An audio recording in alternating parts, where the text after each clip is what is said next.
Уайымды қалай жеңеміз? Бар жігеріңді ертеңгі күнмен өмір сүруге жұмсама.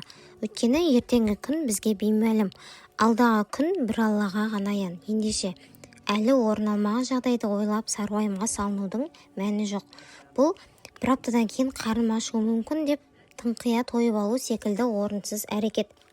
Адамның ерік-жігері, бойдағы жігер қуаты дәл қазіргі таңдағы қиыншылыққа төтеп беруге толық жеткілікті.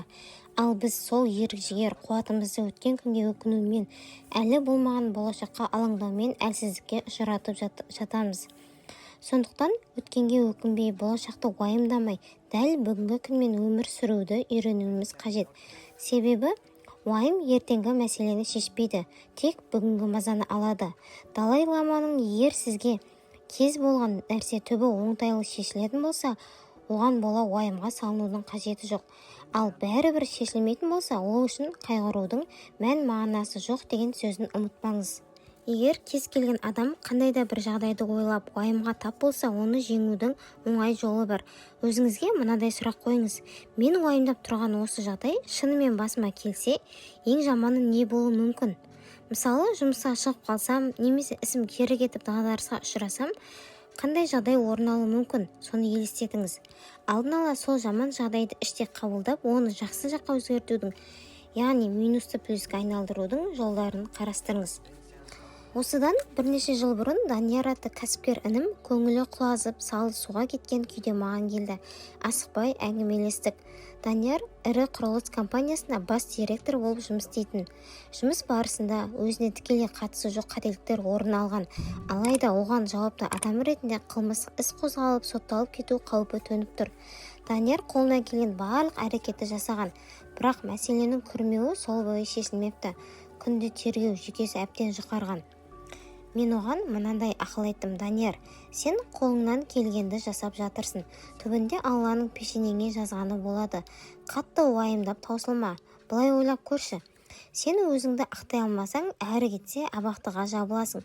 Сотталу деген өмірдің бітуі, қиямет қайымның орнауы емес. Қаншама ұлы тұлғалар өмірінің бір бөлігін абақтыда өткізген. Мысалы, Жүсіп пайғамбар ұзақ жыл жазықсыз зынданда жатты, бірақ текке жатпай ол жерді медресеге айналдырды. Талай адамды ізгілікке шақырып жақсылық үйретті. Ақыры ақталып шыққаннан кейін Мысырдың қазынасын басқарды. Жұт жылдары халықты ашаршылықтан аман алып қалды. Ханафи мазхабының көрнекті ғұламасы имам Сарахси қамауда жатып 20 томдық құнды еңбегін жазып шықты.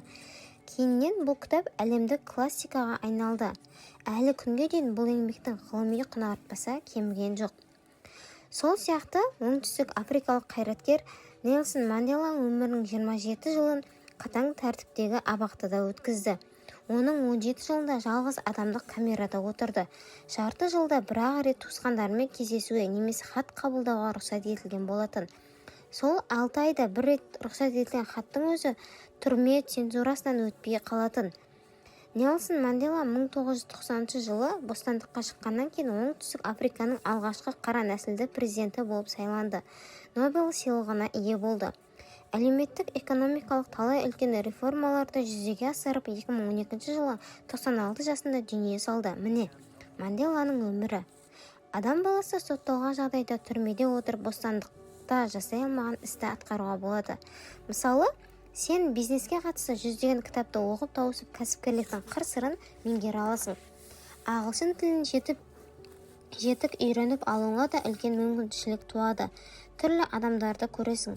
Өмірлік үлкен мектептен, тәжірибеден өтесің. Құранды толық жаттап алуыңа да болады. Тиімді пайдалансаң, бұл саған таптырмайтын мүмкіндік. Құранда сендердің кейбір ұнатпайтын нәрселеріңнің ақыры сендер үшін қайырлы болуы мүмкін деген аят бар. Сүт ашып кетсе, оған өкінбе, керісінше одан ірімшік жаса. Осыған ұқсас әңгімелер айтып, көңілін көтеріп жігерін қайрауға тырыстым. Бірақ Данияр сотталған жоқ. Кейін кездескенімде Қайрекең сотталайын деп тұрған адамға күшті мотивация береді деп өткенді күліп еске алды. Ең қиын жағдайды алдын ала қабылдау арқылы уайымды жеңілдететін бұл тәсіл психологияда Уиллис Керрердің формуласы деген атпен белгілі екенін кейін білдім. Мен оқыған Мысырдағы Әл-Азхар университеті күрделі оқу орындарының бірі. Жүйесі қызық. үш пәннен өтпей қалсаң, сол курсты келесі жылы қайта оқисың. Шетелдіктер үшін араб тілі ауыр болғандықтан студенттердің көбі ойындағысын толық жеткізе алмай қиналатын. Емтихан алдында Ибрахим деген жігіт уайымдағаны соншалық стресстен бет-аузына жарақ қаптап кететін. Ал менің ұйқым тыныш. Өйткені өтпей қалсаң, дүние төңкеріліп қиямет қайым орнамайды. Студенттер емтиханнан сүрінбей өтейік деп күндіз-түні дұға жасайтын. Ал мен қолымнан келгенше дайындалып, Алла тағалам емтиханнан өтуім қайырлы болса ғана нәсіп ете көр деп дұға жасаймын. Бір рет емтиханнан өткізе көр деп тілемедім. Өйткені қай нәрсенің қайырлы екенін біз білмейміз. Ішімнен өтпей қалсам уақытым көп болады. Бір жыл бойы тапсыра алмай қалған 3 пәнді жақсылап меңгеріп аламын. Қалған уақытымда ағылшын тілін үйренемін, ананы жасаймын, мынаны істеймін деп өзімше мақсаттар қойып жоспар жасап аламын. Емтиханға дайындық барысында харекетімді арттыратын аздап уайым пайда болатын. Бұл жақсы, орынды уайым. Соның нәтижесінде Аллаға шүкір оқуды уақытында тәмамдадым.